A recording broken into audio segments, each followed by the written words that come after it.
आइए question number 4 देख लेते हैं। क्वेश्चन नंबर 4 में हमारे पास जो मैट्रिक्स दे रखा है वो इस बार 3/3 का है। तो इसमें हमें सबसे पहले इसके कोफैक्टर्स फाइंड करने हैं। कोफैक्टर्स फाइंड करने के बाद में उनको हमें अरेंज करना है किसी मैट्रिक्स में। उस मैट्रिक्स का हम ट्रांसपोज फाइंड करेंगे और इस तरह से हमें सबसे पहले इसका मैट्रिक्स मिल जाएगा।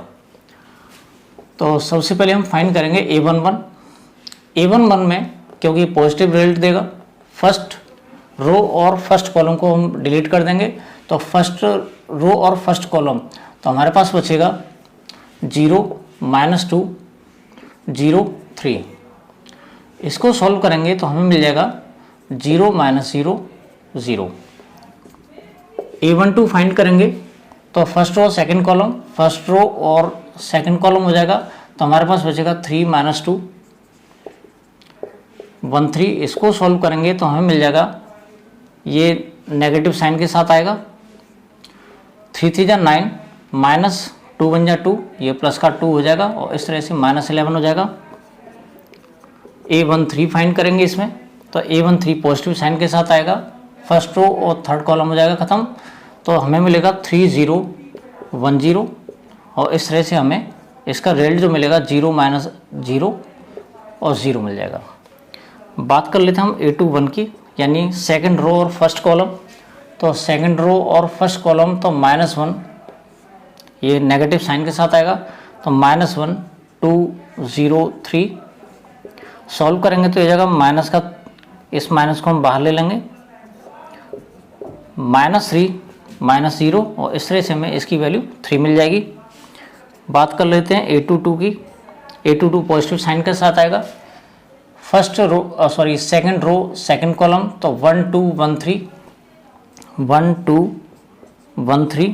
तो ये जाएगा 3 -2 और आंसर आ जाएगा 1। बात कर लेते हैं हम A23 की, नेगेटिव साइन के साथ आएगा ये। तो A23 यानी सेकंड रो और थर्ड कॉलम तो 1 -1 1 0 1 -1 1 0 सॉल्व करेंगे तो ये जाएगा 0 माइनस और ये +1 हो जाएगा और इस तरह से आंसर हमें -1 मिल जाता है। ये तो बात हो गई इसकी। अब बात करेंगे हम A31 की। तो A31 पॉजिटिव साइन के साथ आएगा, थर्ड रो और फर्स्ट कॉलम तो -1 2 0 -2 और सॉल्व करेंगे इसको तो हमारे पास हो जाएगा प्लस का 2 माइनस का 0 2 मिल जाएगा। A32 फाइंड करेंगे, नेगेटिव साइन के साथ में आएगा। तो A32 में थर्ड रो और सेकंड कॉलम तो 1 2 3 -2 1 2 3 -2। जब इसको हम सॉल्व करेंगे तो हमें मिलेगा -2 -6 और इस तरह से इसकी जो वैल्यू मिलेगी हमें वो मिल जाएगी प्लस का 8। A33 और फाइंड कर लेते हैं। तो A33 हो जाएगा पॉजिटिव साइन के साथ में, थर्ड रो थर्ड कॉलम तो 1 -1 और 3 0 और सॉल्व करेंगे तो ये जाएगा 0 माइनस प्लस का 3 और हमें मिल जाएगा 3। तो इस तरह से हमें 9 के 9 कोफैक्टर्स मिल चुके हैं। इसके बाद सबसे पहले हम क्या करेंगे, ये जितने भी कोफैक्टर्स हमें मिले हैं उन सबको एक मैट्रिक्स में अरेंज कर लेंगे और फिर लिखेंगे एडजॉइंट A। तो ये हो जाएगा A11 A12 A13 A21 A22 A23 A31 A32 और A33 और इसका ट्रांसपोज।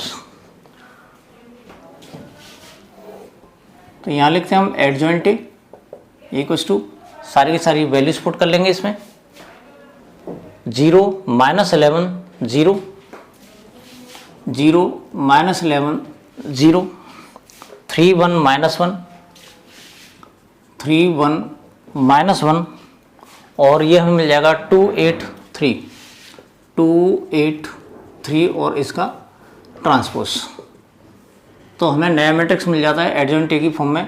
तो 0 3 2 -11 1 8 और 0 -1 3, ये हमें मिल जाता है एडजॉइंट A।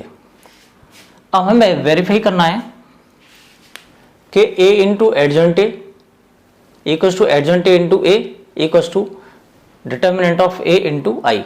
तो इसके लिए हमें डिटर्मिनेंट ए की जरूरत और पड़ने वाली है, तो इसमें डिटर्मिनेंट फाइंड कर लेते हैं। तो डिटर्मिनेंट फाइंड करेंगे तो एक्सपेंडिंग अलोंग R1, तो ये हो जाएगा, सबसे पहले इसको डिटर्मिनेंट वाली फॉर्म में लिख लेते हैं। 1 माइनस 1 2 3 0 माइनस 2 1 0 3, तो 1 इंटू ये हो जाएगा 0 माइनस 0 माइनस, इसके बाद माइनस 1, एक्सपेंडिंग अलोंग R1 कर रहे हैं हम, तो ये हो जाएगा, ये खत्म हो जाएगा, इधर ये खत्म, 3 3 9 माइनस और 2 1 2, तो ये प्लस का 2 हो जाएगा। इसके बाद 2 इंटू ये दोनों खत्म हो जाएंगे, तो 0 माइनस 0, और इस तरह से हमें 1 इंटू 0 माइनस माइनस प्लस हो जाएगा, 1 इंटू 11 प्लस 2 इंटू 0, और इसको एवेल्यूट करेंगे तो हमें आंसर 1 मिल जाता है। कहने का मतलब ये हुआ कि डिटर्मिनेंट ए की जो वैल्यू होगी वो 11 हो जाएगी। इसके बाद हमें ज़रूरत पड़ने वाली है एक तो इसकी, एक इसकी और एक इसकी। अब बात करते हैं डिटर्मिनेंट ए इंटू आई की। डिटर्मिनेंट की वैल्यू हमारे पास 11 है, इंटू आई हमें वो लेना होता है जिस ऑर्डर का ये मैट्रिक्स दे रखा है, तो हमें लेना होगा 1 0 0 0 1 0 और 0 0 1। अगर हम इसका इसमें मल्टीप्लाई कर लेते हैं तो हमें मिलता है 11 0 0 0 11 0 और 0 0 11। ये है इस वाले पार्ट की वैल्यू।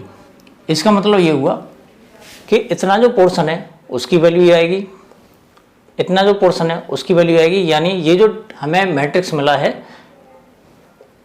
इन दोनों के इक्वल आएगा, ए इंटू एडजॉइंट ए या फिर एडजॉइंट ए इंटू ए। कर लेते हैं इसको, ए इंटू एडजॉइंट ए फाइंड करते हैं, तो ए हमें मालूम है 1 माइनस 1 2 3 0 माइनस 2 1 0 3, ये हो जाएगा। और हमारे पास एडजॉइंट की जो वैल्यू है वो है 0 3 2 माइनस 11 1 8 और 0 माइनस 1 3। अब जरा इसका प्रोडक्ट फाइंड कर लेते हैं।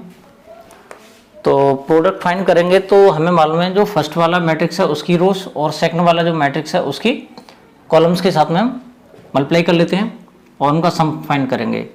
इसका इसके साथ मल्टीप्लाई करेंगे तो इसका इसमें इंटू करेंगे तो हमें 0 मिलेगा, -1 का -11 करेंगे तो प्लस का 11 हो जाएगा, और 2 का 0 में करेंगे तो 0 मिल जाएगा। ये हमारा पहला एलिमेंट है इसमें। इसका मल्टीप्लाई करते हैं हम इसके साथ में, तो इसका हो जाएगा 3, इसका हो जाएगा -1 और इसका हो जाएगा माइनस का 2। इसका मल्टीप्लाई करेंगे हम इसके साथ में तो इसका हो जाएगा 2, -1 का 8 के साथ में करेंगे तो माइनस का 8 और 2 का 3 के साथ में करेंगे तो ये जाएगा 6। अब बात करते हैं सेकंड रो की। तो सेकंड रो हमें जो मिलेगी वो सेकंड रो का इन सब के साथ में मल्टीप्लाई करने से, इसका इसमें इंटू करेंगे तो ये 0 हो जाएगा, ये 0 हो जाएगा, इधर ये भी 0 हो जाएगा। बात करते हैं इसकी, तो इसका मल्टीप्लाई करेंगे हम इसके साथ में 3 3 9 प्लस 0 और प्लस का 2, ये मिल गया हमें। अब इसका मल्टीप्लाई करेंगे हम इसके साथ तो 3 2 6, इसका 0 हो जाएगा और इसका हो जाएगा माइनस का 6। बात कर लेते हैं हम थर्ड वाली रो की। जो थर्ड वाली रो मिलेगी हमें, थर्ड वाली इससे रो से मिलेगी, तो इसका मल्टीप्लाई करेंगे इसके साथ में तो ये जाएगा 0 प्लस 0 प्लस 0। इधर इसका मल्टीप्लाई करेंगे हम इसके साथ तो ये जाएगा 3 प्लस 0 और माइनस का 3। और जब हम इसका इसके साथ मल्टीप्लाई कर लेते हैं तो हमें मिलेगा 2 1 जा 2 प्लस 0 प्लस 3 3 जा 9। और इन सबको जब हम इवेल्यूएट करते हैं तो इवेल्यूएशन के लिए हम क्या करेंगे, चलो यहाँ लिख लेते हैं इसको। ये 11 हो जाएगा, ये 0 हो जाएगा, इधर ये भी 0 हो जाएगा, तो ये जाएगा 11 0 0। यहाँ पर ये 0 है, यहाँ पर ये 11 हो जाएगा 9 प्लस 2 और इधर ये 0 हो जाएगा तो 0 11 0। ये 0 हो जाएगा, इधर ये 0 हो जाएगा और ये हो जाएगा 11, तो 0 0 11। और हमें थोड़ी देर पहले जो मिला था इसका जो प्रोडक्ट था वो डिटर्मिनेंट इनटू आई की वैल्यू जो थी वो ये वाला मैट्रिक्स मिला था, सेम मैट्रिक्स हमें यहाँ मिल रहा है। अब इसके बाद में हम देखते हैं कि अगर हम एडजॉइंट ए इंटू ए का प्रोडक्ट फाइंड करते हैं तो उस कंडीशन में भी हमें यही वाला मैट्रिक्स मिलने वाला है। यानी अगर हम adjoint A into A find करेंगे तब भी हमें आंसर यही मिलेगा। ये आप लोगों को अपने आप करके देखना है, प्रोडक्ट करना है, आसानी से हो जाएगा, कोई दिक्कत होने वाली नहीं है। क्वेश्चन नंबर 5 से लेकर क्वेश्चन नंबर 11 तक वो कह रहा है कि find the inverse of the each of the matrices, यानी जितने भी मैट्रिसेस हमें दे रखे हैं क्वेश्चन नंबर 5 से लेकर क्वेश्चन नंबर 11 तक सबका हमें इनवर्स फाइंड करना है। तो इनवर्स फाइंड करने से पहले आप लोगों को ये पता होना चाहिए कि जब भी हम किसी मैट्रिक्स का इनवर्स फाइंड करते हैं तो उससे पहले हम ये कंफर्म करते हैं कि वो मैट्रिक्स है कहीं सिंगुलर तो नहीं है।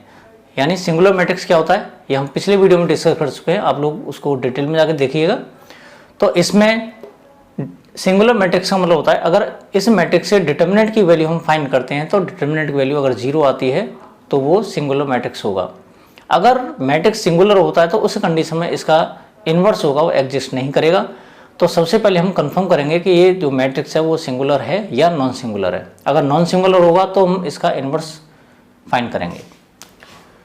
तो सबसे पहले हम क्या करेंगे, इसका डिटर्मिनेंट फाइंड कर लेते हैं। तो 2 - 2 4 3 और इसको जब हम एवेल्यूएट करते हैं तो 3 × 2 = 6 -4 × 2 = 8 -8 और इसको सॉल्व करते हैं तो 6 + 8 यानी 14, जो कि 0 के इक्वल नहीं है। जब डिटर्मिनेंट की वैल्यू 0 के इक्वल नहीं है इसका मतलब ये हुआ ए इनवर्स एग्जिस्ट, इसका मतलब इसका इनवर्स एग्जिस्ट करेगा। अब इनवर्स फाइंड करने का हमारे पास एक तरीका है, A inverse equals to 1 determinant of A into adjoint of A. इसको हम इस तरह से लिख लेंगे, एडजॉइंट ऑफ ए। तो इसके लिए हमें दो चीज़ों की जरूरत पड़ेगी इनवर्स फाइंड करने के लिए, एक तो एडजॉइंट फाइंड करना पड़ेगा और एक उसका डिटर्मिनेंट फाइंड करना पड़ा। डिटर्मिनेंट हम पहले ही फाइंड कर चुके हैं जो कि 14 आ रहा है। अब बात करते हैं हम एडजॉइंट ए की, क्योंकि ये 2x2 ऑर्डर का मैट्रिक्स है तो इसका हम डायरेक्ट एडजॉइंट फाइंड कर सकते हैं, कोई दिक्कत वाली बात नहीं है। एडजॉइंट ए इक्वल्स टू, हमने बताया था कि जो डायगोनल एलिमेंट्स होते हैं उनको हम एक्सचेंज कर लेंगे और जो सेकेंडरी डायगोनल एलिमेंट्स हैं उनके साइन को हम चेंज कर लेंगे। जब इन दोनों को हम चेंज करेंगे तो ये मिलेगा हमें 3 और यहाँ हो जाएगा 2 और इन दोनों के साइन को चेंज करेंगे तो ये जाएगा 2 और हमारे पास मिलेगा यहाँ पर -4। ये इसका एडजॉइंट ए है। अब बात कर लेते हैं हम ए इनवर्स की। तो ए इनवर्स का मतलब 1 determinant A into adjoint A, 1 इसकी वैल्यू 14 है और ये हमारे पास दे रखा है 3 2 -4 2, 3 2 -4 2, इसको डिवाइड कर लेंगे हम तो हमें मिलेगा 3/14, 2/14, -4/14 और 2/14। तो 3/14, इधर 2/14 का मतलब होता है 1/7 और ये हो जाएगा माइनस का 2/7 और ये 1/7, ये होता है ए इनवर्स। तो अब बात कर लेते हैं हम क्वेश्चन नंबर 6 की। तो क्वेश्चन नंबर 6 में हमारे पास फिर 2x2 ऑर्डर का एक मैट्रिक्स दे रखा है जिसका हमें इन्वर्स फाइंड करना है। इन्वर्स फाइंड करने से पहले इसका डिटर्मिनेंट फाइंड करेंगे और कंफर्म करेंगे कि इसका इन्वर्स एग्जिस्ट होगा या नहीं होगा। तो ये हो जाएगा हमारे पास -1 5 -3 2, इसको हम इवेल्यूएट करेंगे तो ये हो जाएगा -2 -15, ये हो जाएगा -2 + 15 यानी 13, जो कि 0 के इक्वल नहीं है। जब 0 के इक्वल नहीं है तो इसका मतलब ए इनवर्स एग्जिस्ट। अब ए इनवर्स फाइंड करने के लिए हमें सबसे पहले जरूरत पड़ेगी एडजॉइंट ए की, क्योंकि 2x2 का है इस वजह से डायरेक्ट हम एडजॉइंट फाइंड कर सकते हैं। तरीका वही रहेगा, जो डायगोनल एलिमेंट्स हैं उनको हम एक्सचेंज कर लेंगे तो ये हो जाएगा 2 -1 यहाँ पर और इनके साइन चेंज हो जाएंगे -5 और ये जगह 3, ये इसका एडजॉइंट है। अब हम फाइंड करेंगे ए इनवर्स। तो ए इनवर्स फाइंड करने के लिए सबसे पहले फॉर्मूला का इस्तेमाल करेंगे हम, और फॉर्मूला हमारे पास 1 determinant A into adjoint A. तो 1/13 और ये हमारे पास दे रखा है 2 - 5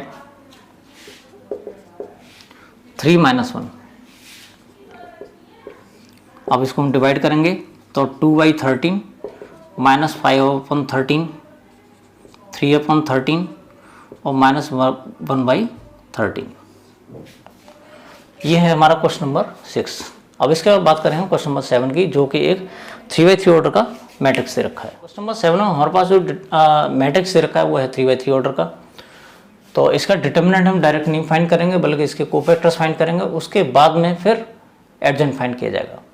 तो सबसे पहले ये देखेंगे कि क्या डिटर्मिनेंट की वैल्यू 0 तो नहीं है। तो 1 2 3 0 2 4 और 0 0 5। इसको हम एक्सपेंड कर लेंगे R1 के अलोंग, तो हमें मिलेगा 1 इंटू, ये दोनों खत्म हो जाएंगे तो 5 2 जा 10 माइनस 0 माइनस 2 इंटू, ये दोनों खत्म हो जाएंगे, इधर 0 इधर 0 हो जाएगा, प्लस 3 इंटू, ये दोनों खत्म हो जाएंगे तो 0 माइनस 0 हो जाएगा। और इस तरह से हमें 10 माइनस 0 प्लस 0 और इस तरह से 10 मिल जाता है, जो कि 0 के इक्वल नहीं है। जब 0 के इक्वल नहीं है, it implies A inverse exist. जब ए इनवर्स एग्जिस्ट करेगा तो हमें सबसे पहले इसके लिए एडजेंट की जरूरत पड़ेगी। तो एडजेंट पता करने के लिए हम A11 फाइंड करेंगे, पॉजिटिव साइन के साथ आएगा। तो पॉजिटिव साइन के साथ आएगा तो इसको यहाँ से इधर ये ख़त्म कर देंगे, तो 5 2 जा 10 माइनस 0 यानी 10 माइनस 0, आंसर आ जाएगा हमारे पास 10। बात करते हैं A12 की, माइनस साइन आ जाएगा, ब्रैकेट में लिख लेंगे इसके सॉल्यूशन को, तो ये ख़त्म हो जाएगा, इधर ये ख़त्म, 0 इधर 0 हो जाएगा, 0 माइनस 0, आंसर 0 आ जाएगा इसका। बात करते हैं A13 की, तो A13 हमें जो मिलेगा वो इसके साथ मिलेगा 0, इधर ये 0 मिल जाएगा, 0 हो जाएगा। A21 फाइंड करते हैं, नेगेटिव साइन के साथ आएगा, इधर ये ख़त्म और इधर ये ख़त्म, तो 5 2 जा 10 माइनस 0, 10 माइनस 0 यानी माइनस का 10 हो जाएगा। अब बात करते हैं हम A22 की, तो A22 में सेकंड रो और सेकंड कॉलम, तो हमारे पास जो बचेगा सेकंड रो और सेकंड कॉलम को 1 3 0 5, तो 5 बन जाए 5 माइनस 0 और ये प्लस साइन के साथ, तो 5 माइनस 0 और इस तरह से हमें ये 5 मिल जाता है। A23 की बात करते हैं, तो A23 ये नेगेटिव साइन के साथ आएगा, इधर ये ख़त्म हो जाएगा, इधर ये ख़त्म, तो 0 इधर ये 0 यानी 0 माइनस 0 और इस तरह से हमें 0 मिल जाता है। A31 पॉजिटिव साइन के साथ आएगा, ये दोनों ख़त्म हो जाएंगे, यानी third row first column, third row और फर्स्ट कॉलम, तो 4 2 जा 8 माइनस 6, ये हमें 2 मिल जाएगा। A32 की बात करते हैं, नेगेटिव साइन के साथ आएगा, थर्ड रो और सेकंड कॉलम ये दोनों ख़त्म हो जाएंगे हमारे पास, तो 4 माइनस का 0 और इस तरह से हमें माइनस का 4 मिल जाता है। और इधर है हमारे पास A33 का मतलब होता है थर्ड रो थर्ड कॉलम, ये दोनों ख़त्म हो जाएंगे, तो 2 माइनस का 0 और इस तरह से हमें 2 मिल जाता है। तो हमारे पास सारे के सारे कोफैक्टर्स आ चुके हैं, एडजेंट फाइंड करेंगे। इस बार मैं इसको डायरेक्ट लिख रहा हूँ, A11 A12 A13 A21 A22 A23 और A31 A32 A33। अब इसका ट्रांसपोज करने की जरूरत नहीं है, मैंने ऑलरेडी इसमें ट्रांसपोज ही लिखा है। वैल्यूज पुट करेंगे तो ये होगा 10 0 0 10 0 0, इसके बाद में -10 5 0 -10 5 0 और इधर मिलेगा 2 माइनस 4 2 2 माइनस 4 2। ये हमारे पास एडजेंट मिल चुका है। हमें फाइंड करना है ए इनवर्स। तो ए इनवर्स कैसे फाइंड करेंगे?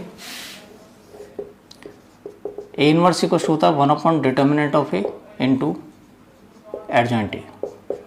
तो 1/10, क्यों डिटर्मिनेंट की वैल्यू हमारे पास 10 दे रखी है और एडजेंट हमारे पास ये वाला है, तो 10 -10 2 0 5 -4 0 0 2, इस तरह से मिल जाता है। अब इसको हम 10 से डिवाइड कर लेंगे तो ए इनवर्स जो होगा वो मिल जाएगा हमें 10 डिवाइडेड बाई 10 1 हो जाएगा, -10 डिवाइडेड बाई 10 -1 हो जाएगा, 2 डिवाइडेड बाई 10 1/5 हो जाएगा 0, 5 divided by 10 1/2, -4 divided by 10 -2/5, 0 divided by 10 0, इधर 0, और 2 डिवाइडेड बाई 10 1/5। ये इसका आंसर है। जिस तरह से हमने क्वेश्चन नंबर 7 किया उसी तरह से क्वेश्चन नंबर 8, 9, 10 आप लोगों को ट्राई करना है। मैं बता रहा हूँ क्वेश्चन नंबर 11। क्वेश्चन नंबर 11 में हमारे पास 3/3 ऑर्डर का इस तरह से एक मैट्रिक्स दे रखा है। इस मैट्रिक्स का हमें इन्वर्स फाइंड करना है। सबसे पहले हम फाइंड करेंगे इसका डिटर्मिनेंट। तो डिटर्मिनेंट हो जाएगा इसका 1 0 0 0 cos alpha sine alpha 0 sine alpha minus cos alpha, और इसको हम एवेल्यूएट करेंगे R1 के एलोंग एक्सपेंड करेंगे, एवेल्यूशन हो जाएगा। तो ये जाएगा 1 इंटू ये खत्म हो जाएगा, इधर ये खत्म, माइनस का cos square alpha minus sine square alpha minus 0, यहाँ ब्रैकेट में कुछ भी है कोई फ़र्क नहीं पड़ रहा है इससे, वैसे भी 0, अगर हम इसको ऐसे करके लेते हैं 0 -0 आ जाएगा, इसके बाद +0, तो ये खत्म हो जाएगा, इधर भी 0 -0 आ जाएगा। यहाँ से हम माइनस कॉमन ले लेते हैं बाहर, तो -1 इंटू ये हो जाएगा cos square alpha plus sine square alpha, ये टर्म सारी 0 हो जाएंगी। तो -1 इंटू इन दोनों को इवेल्यूएट करेंगे तो इसकी वैल्यू 1 होती है, तो आंसर आ जाएगा -1, जो कि 0 के इक्वल नहीं है। जब डिटर्मिनेंट की वैल्यू 0 के इक्वल नहीं होती तो इसका मतलब ये हुआ कि इसका जो इन्वर्स है वो एडजस्ट करेगा। It implies A inverse exist. अब ए इनवर्स एग्जिस्ट करेगा तो सबसे पहले हम इसके कोफैक्टर्स फाइंड करेंगे, फिर एडजॉइंट फाइंड करेंगे, उसके बाद फॉर्मूले में इनकी वैल्यूज पुट कर लेंगे। तो A11 फाइंड करेंगे। तो A11 के लिए हम क्या करेंगे, फर्स्ट रो और फर्स्ट कॉलम ये दोनों खत्म हो जाएंगे, फर्स्ट रो और फर्स्ट कॉलम। तो हमारे पास बचेगा कॉस एल्फा साइन एल्फा और कॉस एल्फा माइनस का। इसको हमने अभी थोड़ी देर पहले इवेल्यूएट किया था, इसकी वैल्यू आ रही थी -1। इसके बाद में A12 फाइंड करेंगे, यानी फर्स्ट रो और सेकंड कॉलम 0, इधर 0 हो जाएगा। चाहें तो हम इसको डायरेक्ट लिख सकते हैं, या फिर ये हो जाएगा 0 sine alpha 0 minus cos alpha, इसकी वैल्यू 0 हो जाएगी। इसी तरह से अगर हम A13 फाइंड करेंगे तो A13 का मतलब ये पूरा ये खत्म हो जाएगा, यानी फर्स्ट और थर्ड कॉलम खत्म हो जाएगा। तो 0 कॉस एल्फा और 0 साइन एल्फा, इसको इवेल्यूएट करेंगे तो ये 0 हो जाएगा। अब बात करते हैं हम A21 की। तो A21 फाइंड करेंगे तो सेकंड रो और फर्स्ट कॉलम, सेकंड रो और फर्स्ट कॉलम ये 0 हो जाएगा, इधर ये भी 0 हो जाएगा, यानी 0 0 sine alpha minus cos alpha, इसको इवेल्यूएट करेंगे तो 0 मिलेगा। A22 की बात करते हैं तो यहाँ पे साइन का और हमें ध्यान रखना, ये नेगेटिव साइन के साथ था, लेकिन इवेल्यूएशन से 0 मिला, कोई फ़र्क नहीं पड़ रहा। ये पॉजिटिव साइन के साथ में, ये नेगेटिव साइन के साथ में कोई फ़र्क नहीं पड़ रहा, ये 0 है, ये पॉजिटिव साइन के साथ में आएगा। A22 का मतलब हो गया हमारे पास सेकंड रो और सेकंड कॉलम को एलिमिनेट करना है, ये खत्म हो जाएगा, इधर ये खत्म हो जाएगा। तो यहाँ पर बचेगा हमारे पास 1 0 0 1 0 0 माइनस कॉस एल्फा, और इसको एवेल्यूएट करेंगे तो हमारे पास बचेगा कॉस एल्फा। बात करते हैं हम A23 की, नेगेटिव साइन के साथ में आएगा। A23 का मतलब second row third column, second row और थर्ड कॉलम, तो हमारे पास बचेगा 1 0 0 साइन एल्फा 1 0 0 साइन एल्फा, इसको एवेल्यूएट करेंगे तो हमें मिलेगा माइनस का sine alpha.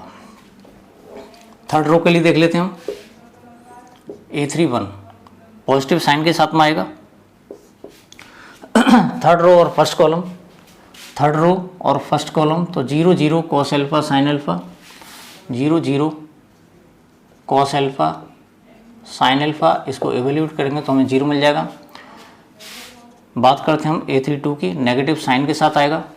Third row second column, third row और सेकंड कॉलम, जरा A31 को हम चेक कर लेते हैं, सही है। अब A32 में तो सेकंड रो और थर्ड रो और सेकंड कॉलम, तो 1 0 0 sine alpha, 1 0 0 sine alpha. Solve करेंगे तो ये माइनस का साइन अल्फा मिलेगा हमें थर्ड रो और सेकंड कॉलम से, ठीक है। अब इसके बाद बात करते हैं हम A33 की। A33 पॉजिटिव साइन के साथ आएगा और इधर ये खत्म हो जाएगा पूरा थर्ड रो और थर्ड कॉलम, तो 1 0 0 कॉस अल्फा और आंसर आ जाएगा इसका कॉस अल्फा। तो कहने का मतलब ये हमारे पास सारे के सारे कोफैक्टर्स मिल चुके हैं। इधर डिटर्मिनेंट ए की वैल्यू माइनस का 1 दे रखी है, इसको इरेज कर लेते हैं, स्पेस कम पड़ेगा हमारे पास। अब इसके बाद हमें फाइंड करना है इसका एडजॉइंट ए। तो जब हम एडजॉइंट ए फाइंड करेंगे तो ये होता है A11 A12 A13 A21 A22 A23 A31 A32 A33। यहाँ पे इसको वैल्यूज को पुट कर लेंगे डायरेक्ट, तो हमें मिलेगा -1 0 0 -1 0 0, इधर 0 minus cos alpha minus sine alpha, 0 minus cos alpha minus sine alpha, और इधर हमें मिल जाता है इसमें 0 माइनस साइन अल्फा, इधर कॉस अल्फा। तो ये बात हो गई एडजॉइंट ए की। अब हमें फाइंड करना है इसका इन्वर्स, इसको भी इरेज कर लेते हैं यहाँ से, अब इसकी कोई हमें ज़रूरत नहीं है फिलहाल।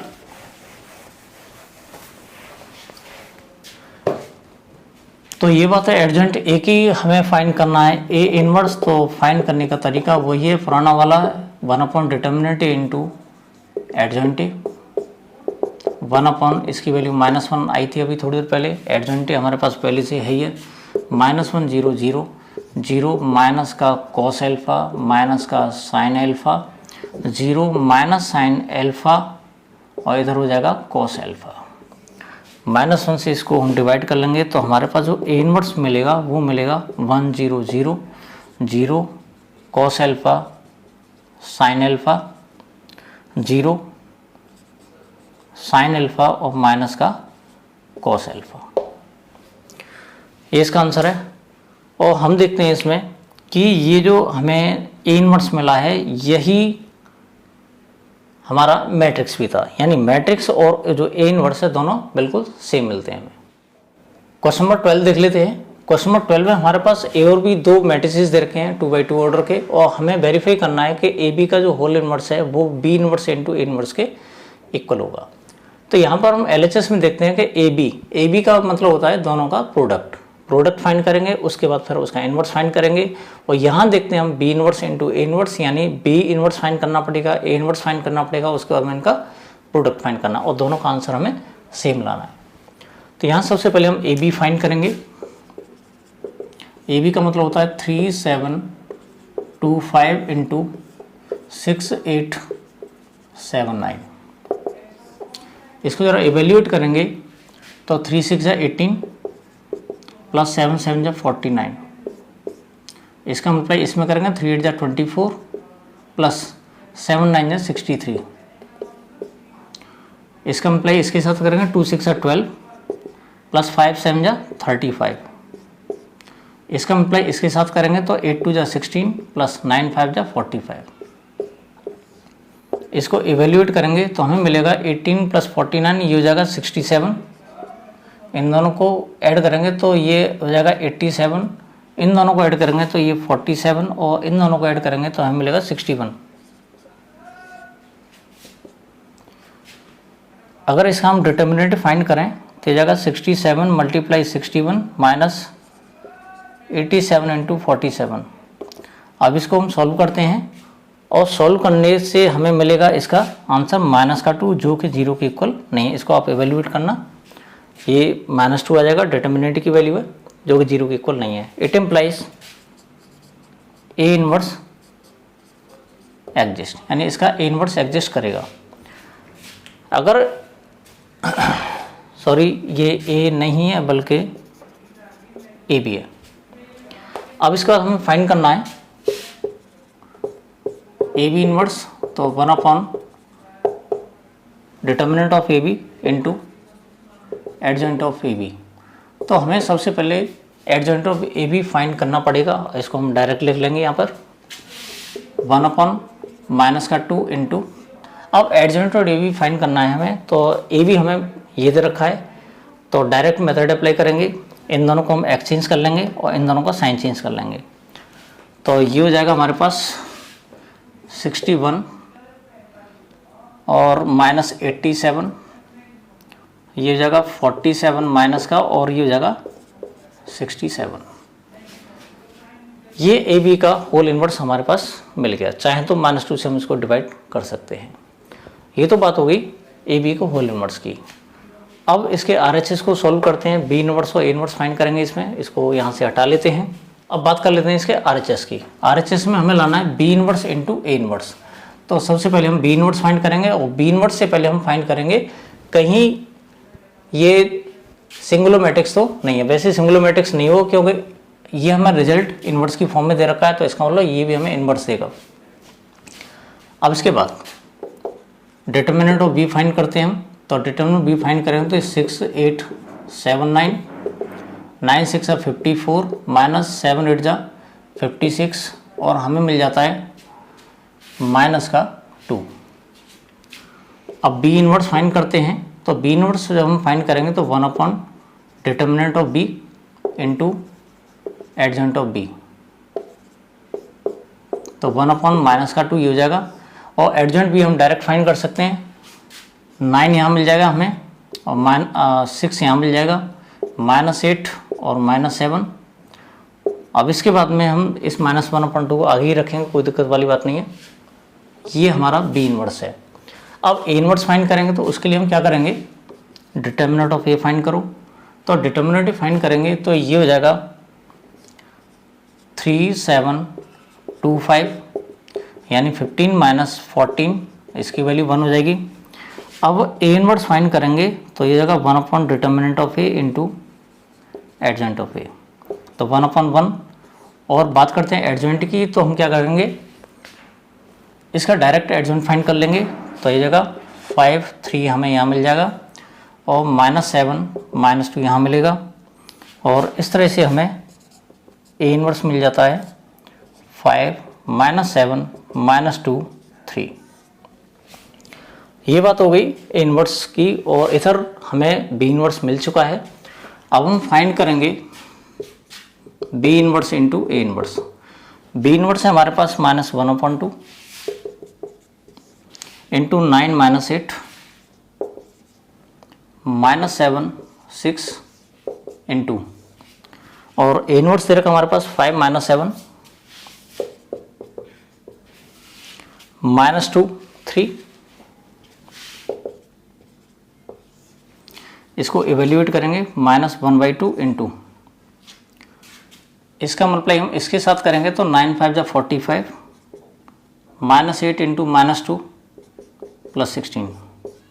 इसका मल्टीप्लाई इसके साथ करेंगे 9 7 जा 63 -63 -24। इसका मल्टीप्लाई हम इसके साथ करेंगे तो 7 5 जा 35 -35 और 6 2 जा 12 -12। इसका मल्टीप्लाई हम इसके साथ करेंगे 7 7 जा 49 प्लस 18 -1/2 इंटू, दोनों को हम ऐड कर लेंगे तो हमारे पास मिलेगा 61। दोनों को ऐड करेंगे तो -87, इन दोनों को ऐड करेंगे -47 और इन दोनों को हम ऐड करते हैं तो हमें मिलेगा ये 67। इसमें से माइनस कॉमन ले लेते हैं। जैसे ही माइनस कॉमन लेंगे सब में तो ये पॉजिटिव साइन हो जाएगा और इसके सबके साइन चेंज हो जाएंगे। तो ये जाएगा 1/2 इंटू -61 87 47 और -67। अब इसका कंपैरिजन करते हैं हम इससे। वैसे तो कंपैरिजन यहीं पर हो जाता है कि माइनस का 1/2 इसमें भी दे रखा है, इधर -1/2 है, तो इस टर्म को हमें लिखने की ज़रूरत नहीं है यहाँ पर। आंसर हमारा यहीं पर आ चुका है। तो इन दोनों का कंपेरिजन करते हैं तो हमें मालूम पड़ता है कि दोनों के दोनों सेम है। तो कहने का मतलब ये हुआ कि ए बी का जो होल इनवर्स है वो B inverse into A inverse के इक्वल है, यानी हमारी जो टर्म है ये वेरीफाई हो जाती है।